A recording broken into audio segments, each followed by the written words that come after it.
Hey, Vegeta, are we gonna have fun smashing Raditz and his siblings around? Oh yes, Nappa. We are personally going to enjoy every minute of that. And of course, perhaps we'll even conquer the planet in the name of Frieza while we're at it. Ha ha ha ha. Hey guys, DB right here, and today I am continuing with what if Barne went with Goku to Earth? Barne, at least in this story, the twin sister of Kakarot. Of course, in other what ifs, Barne has always been born after Goku. But for this version anyway, I decided it'd be more fun if Gine had twins. And well, it's been quite the story so far, hasn't it? And with what if Raditz, well, not what if Raditz, with Raditz into the picture, the whole beginning of Dragon Ball Z playing out just slightly differently. Yes, there was still a fight between the siblings and Raditz, and Piccolo also joining in the battle. However, it was the twins that got the better of their older brother with Piccolo's help, and not only did neither of them die in this face-off, but they managed to not kill Raditz, and well, now it looks like they may have a potential ally in Raditz, who is pretty much not joining his siblings by choice, but more to the fact that he's failed, and now Vegeta and Nappa are pretty much going to do away with him anyway. So, Raditz's survival instincts are kicking in, and as we know, Raditz is the more cautionary Saiyan. Which, of course, he got that from his mother, when Gine would always tell him to be careful on his missions, come back to us alive, that sort of gist. Raditz would have had to have gotten that cautious nature from somewhere, and sometimes it serves him well, other times it probably does not. Perhaps if he didn't hesitate that little bit, Raditz may have won this last battle, but he did. He hesitated a little bit, and that was ultimately his undoing. Not only that, but Barne and Kakarot's seemingly unbeatable teamwork. Together, we can topple giants. And well, so, with Raditz doing his best to give Goku and Barne and the other Z Warriors, at least when they come into the picture, every bit of information he can on their enemies, Nappa and Vegeta. Oh, and don't bother grabbing their tails. They have evolved from that weakness. Which reminds me, I'm supposed to be working on mine. And well, before any serious training could get done, Raditz still has his injuries to be healed up for sure. Unless Master Korin can get down there with a batch of sensu beans or something. However, Kami appears before everyone in front of Capsule Corp. Capsule Corp, no less.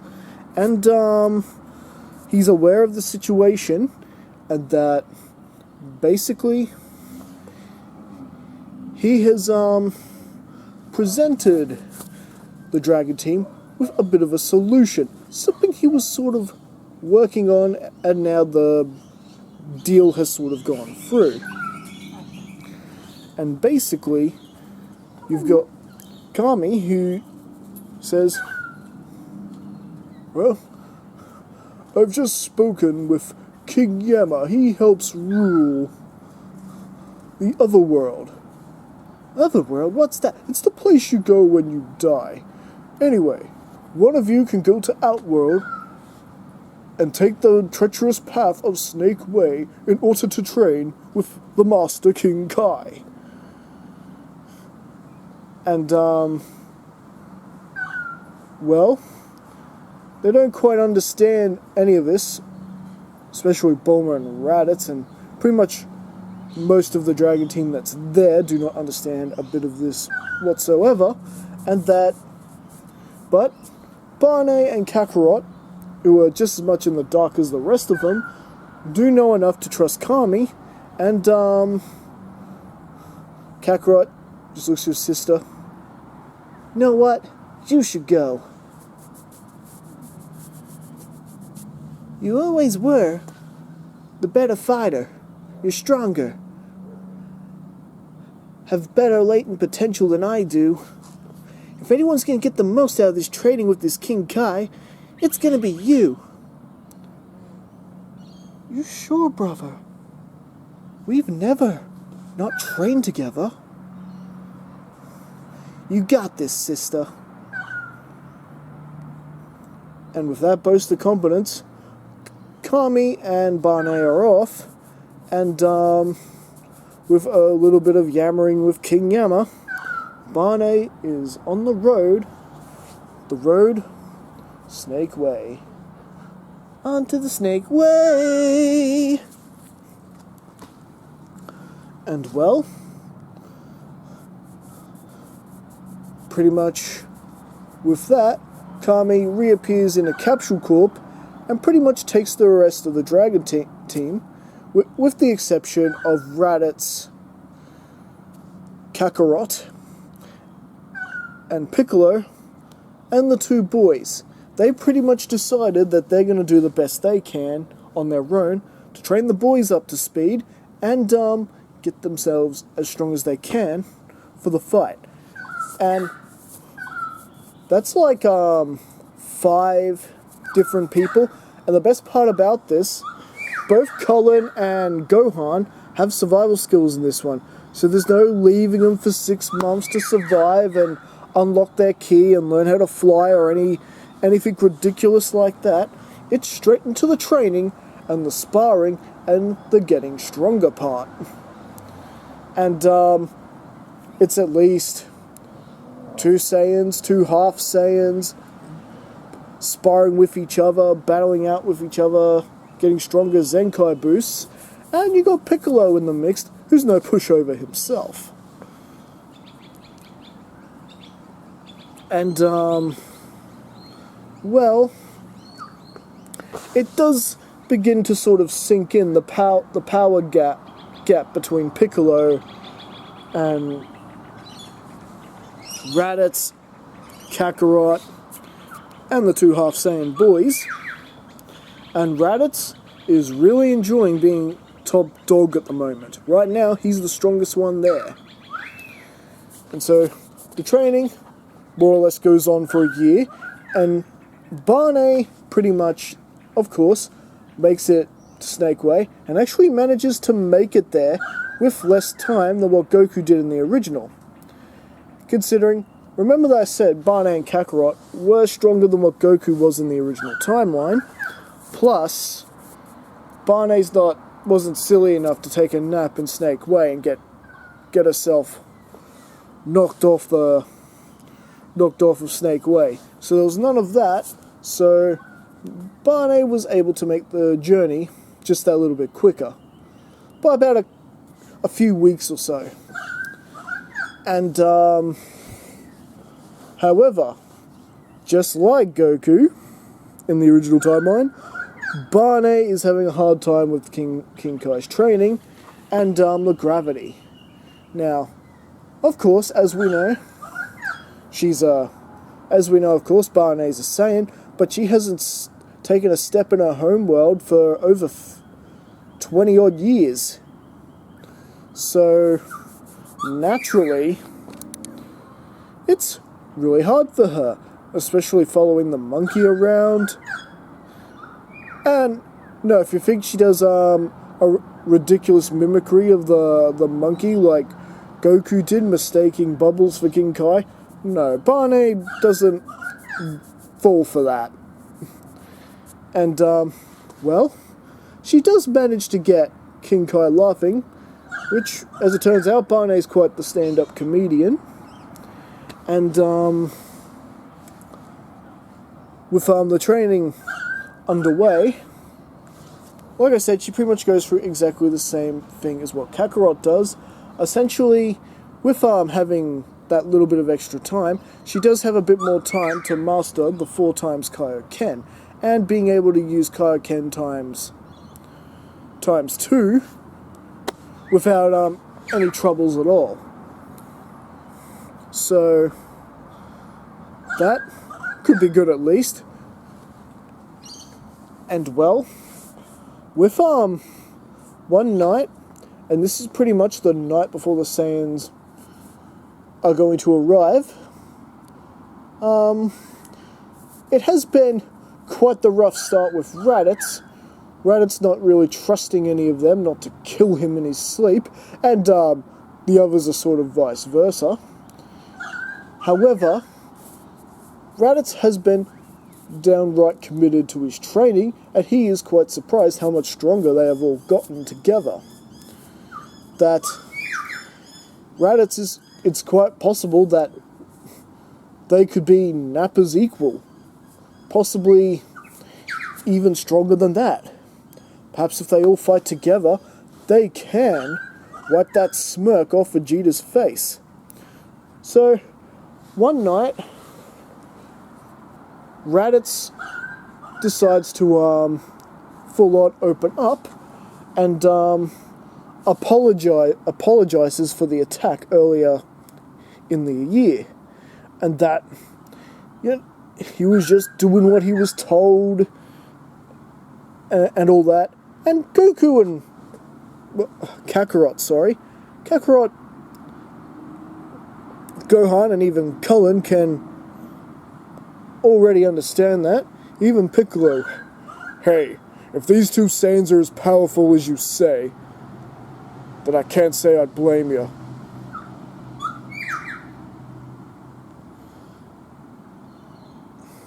And well, Kakarot decides to address the monkey in the room, as it were, and asks about his parents. So, what were Mum and Dad like anyway? You guys said you met Mother. Yeah, it was a long time ago, but we didn't exactly get to know her. She sort of came back from Otherworld for like one day. We didn't get to spend much time with her, but you must have had more time, so what were our parents like? Ha! Well, I'll tell you this, Kakarot. Our father was a true Saiyan prodigy. Yes, even though the rest of the Saiyan race was blind to see it, our mother Gine was not. Having met on the battlefield, our mother Gine wasn't exactly what you would call a strong warrior. In fact, according to the records, our mother was the weakest Saiyan on the planet.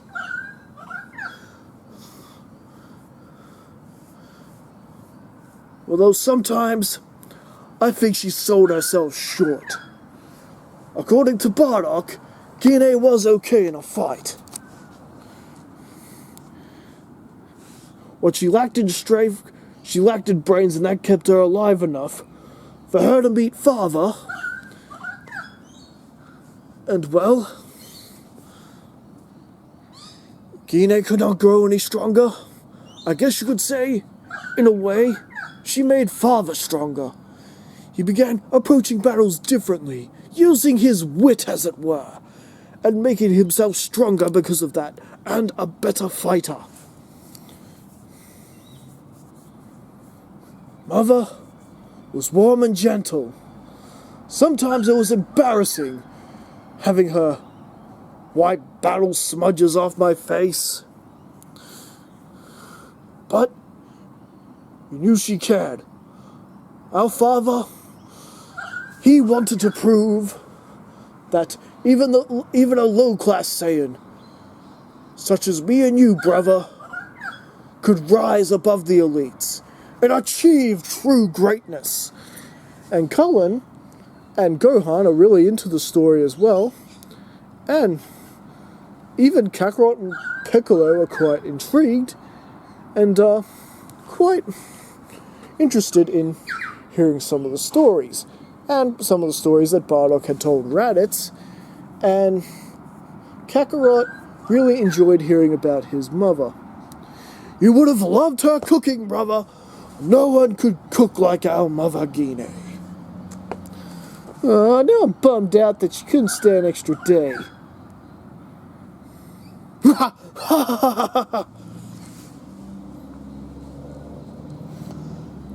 But that laughter turns to dim the following morning when they sense the treacherous powers landing on the planet. "Hey, Vegeta. Mind if I have some fun with the locals?" "Sure, why not?" Nappa blowing up a city like he does in the original. Now, this time around, they don't know about the Dragon Balls, and at this point, neither does Raditz. No one has mentioned them. So, no one has actually used them this time around. And, well, Vegeta and Nappa are using their scouters to, try and detect everyone. Which right now, they're keeping their power levels hidden. It would seem those cowards knew we were coming.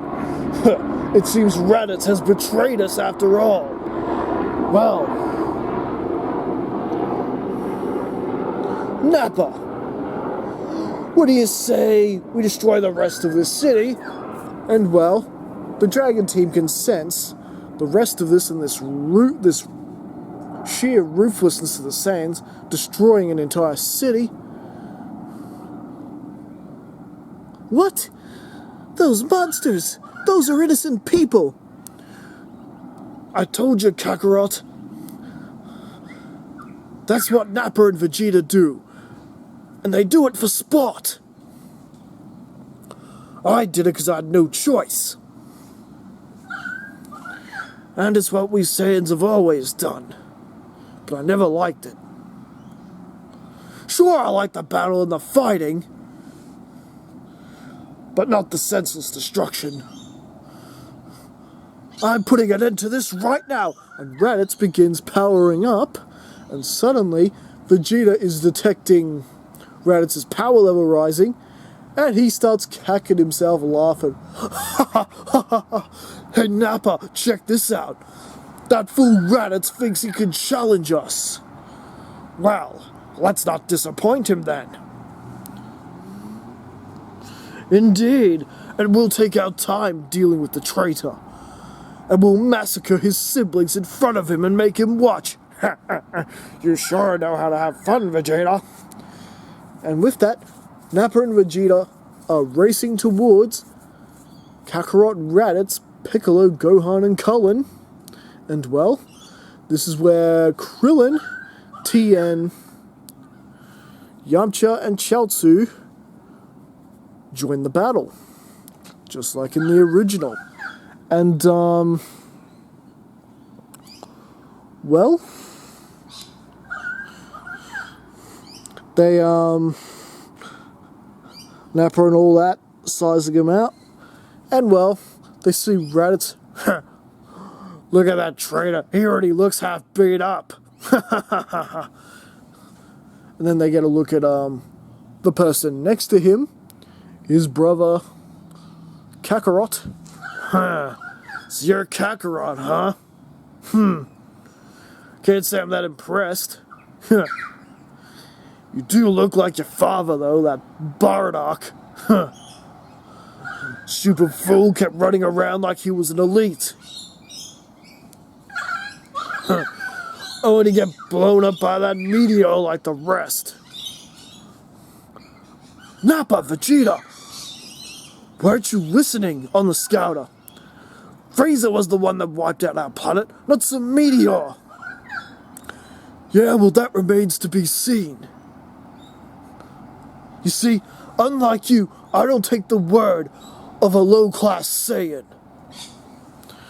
And well, this gets under Raditz's skin real fast, who actually blindly attacks Nappa, which I guess is a little bit unlike Raditz, but they push the low, they push the low Saiyan button, and well, Nappa simply answers back with his power, and Raditz is essentially knocked back, and Would you like that for Cheetah? I think this guy's gotten even weaker than what he used to be. Hey Nappa, what do you say we plan some Cybermen and have a little sport of this? My thoughts exactly.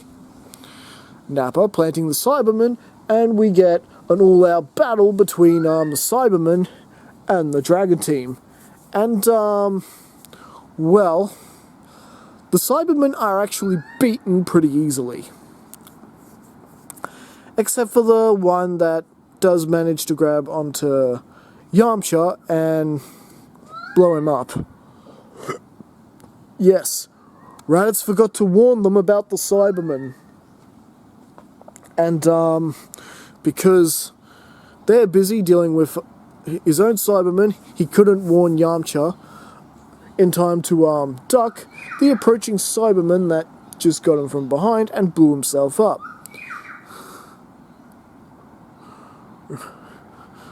Yamcha! No! Don't worry about it, Krillin. We can bring Yamcha back with the Dragon Balls. What? Dragon Balls? Dragon Balls? Hey, what are you talking about? The Dragon's Balls? And well, no time for this, because well, with the other Cybermen's defeated, it's pretty much a all-out battle against Nappa, and well, Nappa tries to immediately go after Tien Shinhan like he does in the original. However, Kakarot and Raditz jump in and start double-teaming Nappa and get in with a surprise double-team leg sweep and punch to the face. It's pretty cool. Like Kakarot gets it with a leg sweep, and Raditz has got a punch in the head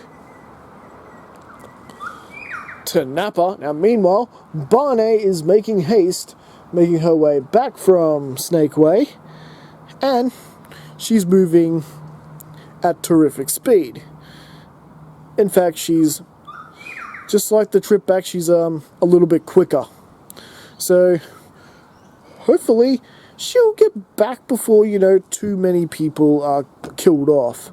And, so,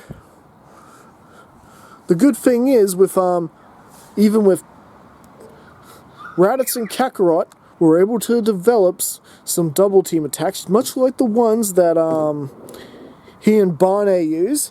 And, of course, you've got Cullen and Gohan, who are pretty good at double-team fighting themselves, and even Piccolo is coordinating their attacks with them, so Nappa is actually having a hard time with this, and Vegeta is sort of left astounded of just how far Raditz has come in terms of power, and that the fact that a group of these people are making sport of Nappa.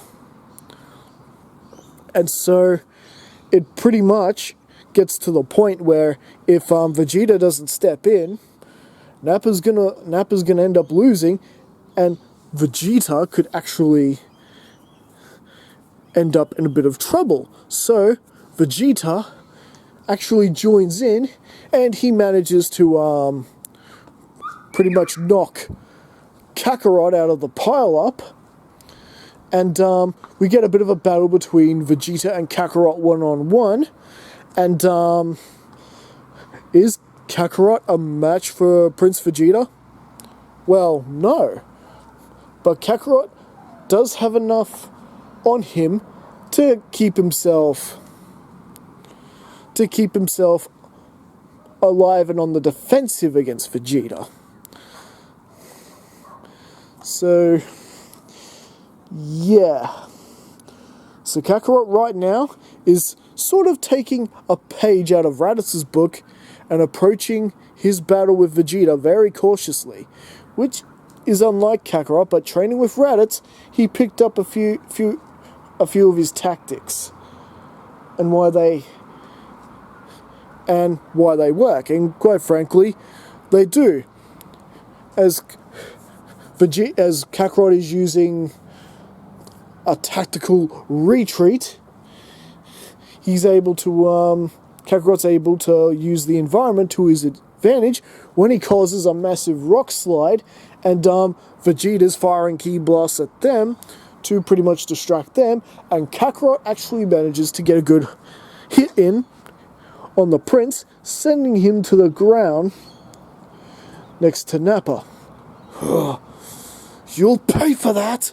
He fires a straight up ki blast at Kakarot, and it does hit Kakarot directly. Now, don't worry, I'm not going to kill Kakarot off. He's just taking a pretty bad hit at the moment, and he's going to be going for a bit of a nap. At this point, Vegeta thinks he's killed Kakarot. So now, we've got Vegeta and Nappa pretty much working together and doing their best to separate everyone else. Divide and conquer. So while Raditz and Gohan pretty much stayed on Nappa, oh yes, and Tien and Chaozu as well stayed on Nappa, Piccolo and Cullen were pretty much separated and battling with Vegeta. And, well, they're worried and wondering when Barne is going to appear, and it's not really looking good for him. And well, Chaozu, just like in the original, gets on the back of Nappa and blows himself up, only for it not to be effective. And oh yeah, Krillin was the other one. Yeah, I forgot Krillin was there. How dare I forget Krillin? Krillin, Gohan, and Piccolo were fighting Vegeta while Raditz, Tien, and Chaozu were trying to take on Nappa. And, well, at this point, with Chaozu dead, Tien decides to put all his power into the... Oh no, I've actually forgotten what it's called. That ki blast he does, that really powerful one that if he puts too much energy in it, it can kill him. Which is exactly what he does. While Raditz has Nappa distracted, he sees Tien preparing a fire, and of course, since Raditz can sense energy, he knows it's going to be a lot of power, so he does clear the way for Tien's blast, and while it doesn't kill Nappa, it still does quite a bit of damage to him. He didn't quite see it coming.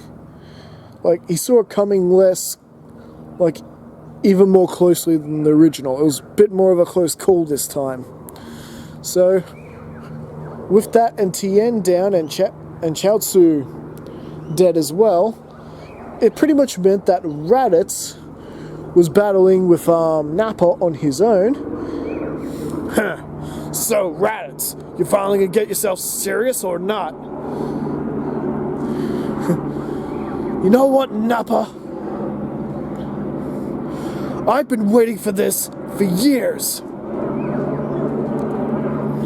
And well, we are getting a one-on-one fight between Nappa and Raditz. And well,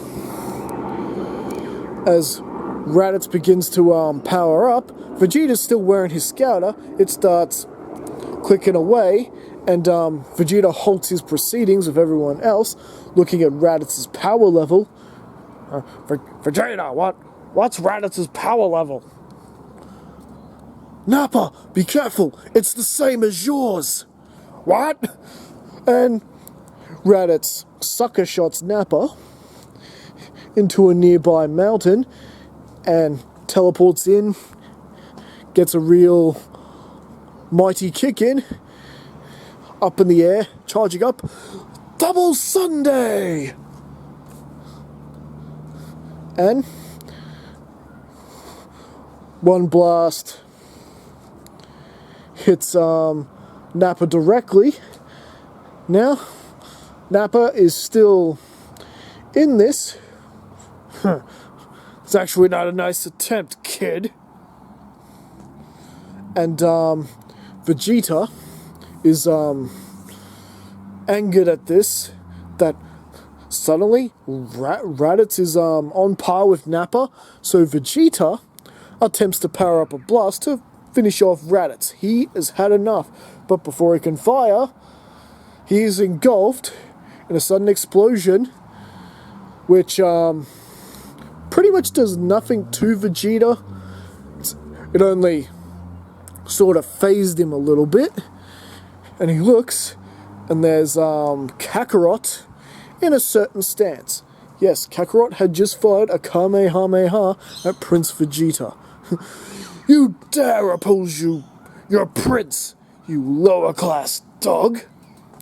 Very well. Then I will execute you right here and now. And Vegeta begins powering up a Gallic gun. And not a full powered one like the one when he's gonna wipe out the planet in the original battle, just one with enough power that it could kill Kakarot for sure. And as he fires it, suddenly the Nimbus sweeps Kakarot out the way, and there she is. Barne has arrived on the scene. And well, as to Nappa, Nappa is basically closing in on the kill on Raditz, but DBRI, you just said they're even in power. Even in power, but Raditz still lacks the experience that Nappa has in combat. And since Raditz's natural instincts is to run away, he's not used to just charging and seeing it through. His cautionary instincts are telling him to back off when he's trying to ignore them and fight through. And since this is unlike Raditz, he's still getting his butt, or rather his tail, handed to him by the hands of Nappa. And Nappa is about to fly in and go for the kill, much like he was going to do to Gohan and Krillin on this. And Barne flies in almost Kakarot fashion. Kaioken! And she breaks Nappa's back and has him up in that all famous pose that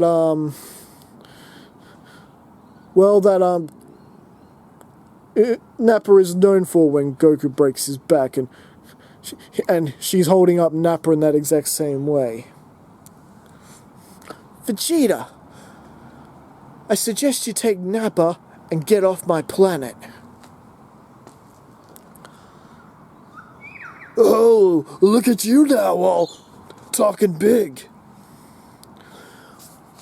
I am the Prince of all Saiyans, and I do the big talking.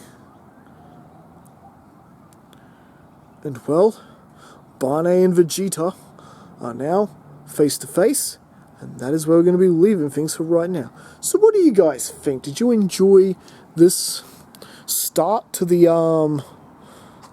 battle against the Saiyans, with Nappa unable to continue the battle, and there's still quite a few of the good guys left standing and in decent-ish condition?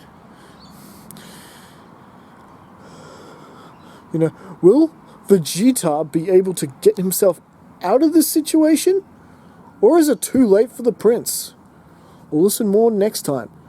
don't forget to like and subscribe to the channel, and, of course, leave a comment below. And I'll see you guys next time. Catch you later.